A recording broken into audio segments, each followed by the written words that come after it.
తాడేపల్లిలో కొత్తగా నిర్మిస్తున్న వైసీపీ ఆఫీస్ కూల్చివేతకు సిఆర్డీఏ ప్రొసీడింగ్స్ మొదలుపెట్టింది. సిఆర్డీఏ ప్రొసీడింగ్స్ ను సవాల్ చేస్తూ హైకోర్టును ఆశ్రయించింది వైసీపీ. ఆ బ్రేకింగ్ మనం చూస్తున్నాం.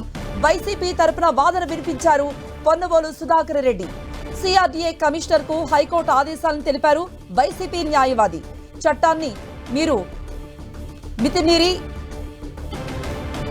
ఉపయోగించుకోవద్దంటూ వాదన వినిపించినట్టుగా తెలుస్తూ ఉంది. మరోవైపు చట్టాన్ని మితిమీరి వ్యవహరించవద్దంది ఏపీ హైకోర్టు.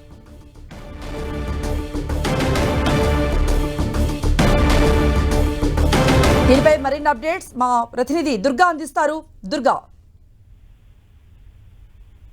తాడేపల్లిలో నూతనంగా నిర్మిస్తున్నటువంటి వైఎస్ఆర్సీపీ ఆఫీస్ కార్యాలయానికి సంబంధించి సిఆర్డీఏ కూల్చివేతకు ప్రొసీడింగ్స్ ఇచ్చినట్టుగా తెలుస్తుంది. అయితే ఈ ప్రొసీడింగ్స్ సంబంధించి సవాల్ చేస్తూ వైఎస్ఆర్సీపీ హైకోర్టును కూడా ఆశ్రయించింది. అయితే సిఆర్డీఏ ఏదైతే ప్రిలిమినరీ ప్రొసీడింగ్స్ ఇచ్చిందో ఆ ప్రొసీడింగ్స్ ని హైకోర్టు కొన్ని ఆదేశాలు కూడా ఇవ్వడం జరిగింది. చట్టాన్ని మీరు ఎక్కడా కూడా వ్యవహరించొద్దంటూ కూడా హైకోర్టు చెప్పినట్టుగా మనకి వైఎస్ఆర్సీపీ నుంచి సమాచారం అందుతుంది.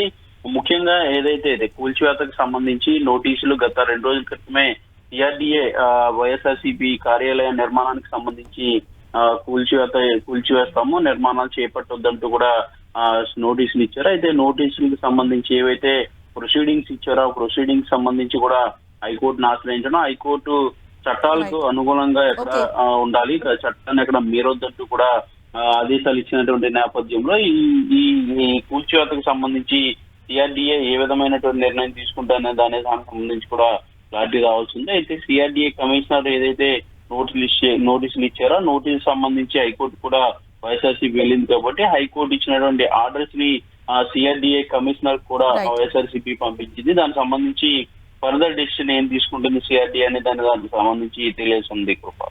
రైట్ దుర్గా.